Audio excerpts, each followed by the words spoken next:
मेरे वालिद रात को 3 बजे उठकर तहज्जुद की नमाज पढ़ते और फिर बुलंद आवाज में कुरान पढ़ते।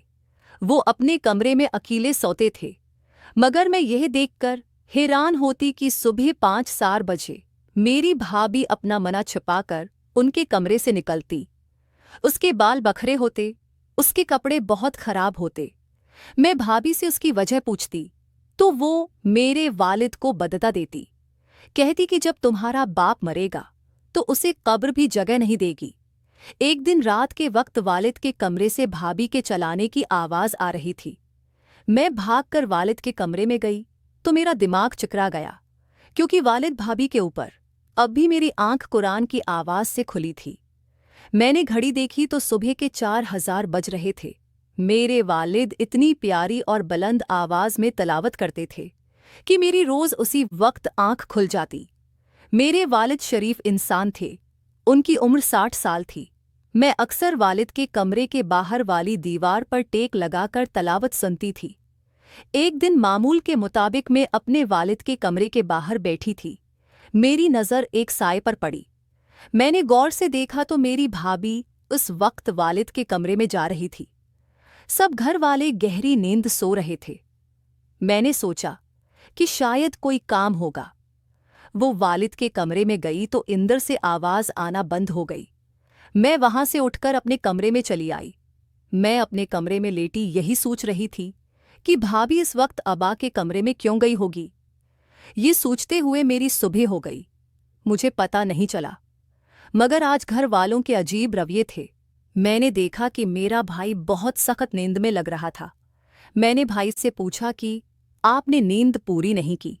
वो कहने लगा, मैं सारी रात गहरी नींद सोता रहा, मगर उसके बावजूद मेरी सुबह आंख नहीं खुल रही।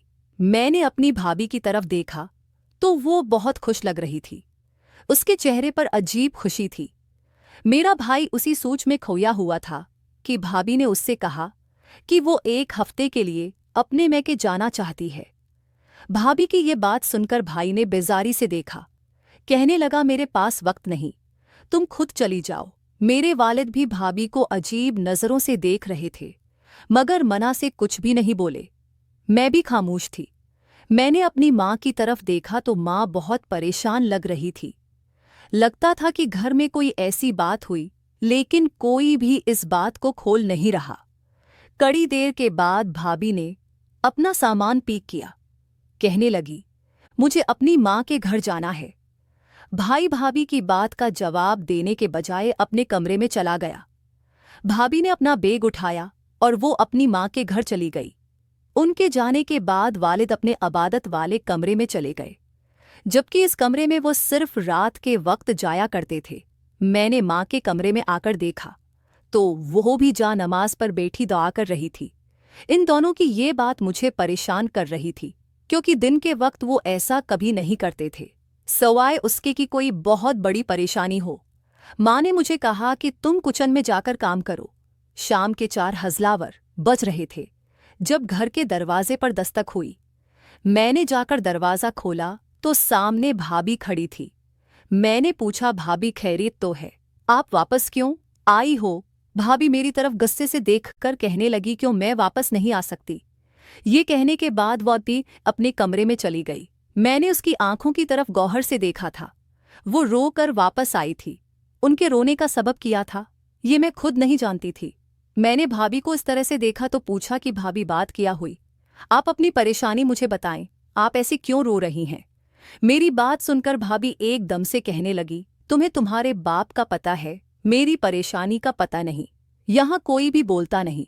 अब मैं तुम्हें कोई बात बताऊंगी तो तुम भी मेरी बात पर यकीन नहीं करोगी, बल्कि अपने बाप की हमायत करोगी। ये कहने के बाद भाभी अपने कमरे में चली गई। मैं हैरान हो रही थी, आखिर इस घर में क्या हो रहा था। काफी देर गुजर गई थी। मैंने सोचा कि जाकर वालिद से बात करूंगी, लेकिन वालिद अपनी हजरे में ऐसे बंद हुए जैसे उन्हें बाहर का कोई पता ना हो।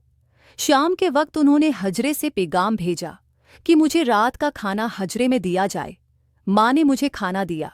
मैंने खाना जाकर वालिद के कमरे में रख दिया। इस वक्त वालिद अपने कमरे के साथ मौजूद गस्ल खाने में नहा रहे थे। जब वालिद बाहर आए तो मैंने भाभी वाली बात उन्हें बता दी। मेरे वालिद मेरी बात सुनकर मुस्कुराने लगे, कहने लगे जाकर उसे कहो कि वो आकर मुझसे दम करो ले। मैंने जाकर ये बात अपनी भाभी को बताई तो भाभी ने गुस्से से मुझे देखा, कहने लगी मैं रात को जाऊंगी। मैंने ये बात उम्मी को नहीं बताई थी, क्योंकि इतनी छोटी छोटी बात करना मेरा शीहा नहीं था। रात को भाई अशा की नमाज पढ़कर आए तो भाभी उन्हें देख रही थी। अबा अपने कमरे में गए तो भाभी उनके पीछे चली गई। उन्हें अबा के कमरे में 15 मिनट से ज्यादा का वक्त गुजर चुका था। मुझे ये बात अजीब लगी कि वो इतनी देर से वहां किया कर रही है।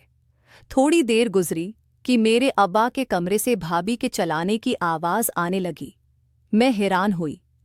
पहले मुझे लगा कि ये मेरा वहम है, लेकिन फिर भाभी की चीख व पुकार बढ़ती गई।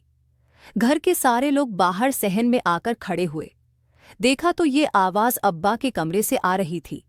हम लोग अब्बा के कमरे की तरफ गए तो वहां पर मेरी भाभी अजीब व गरीब हालत में नीचे फर्श पर ऐसी पड़ी थी जैसे किसी ने उन पर जुल्म किया हो।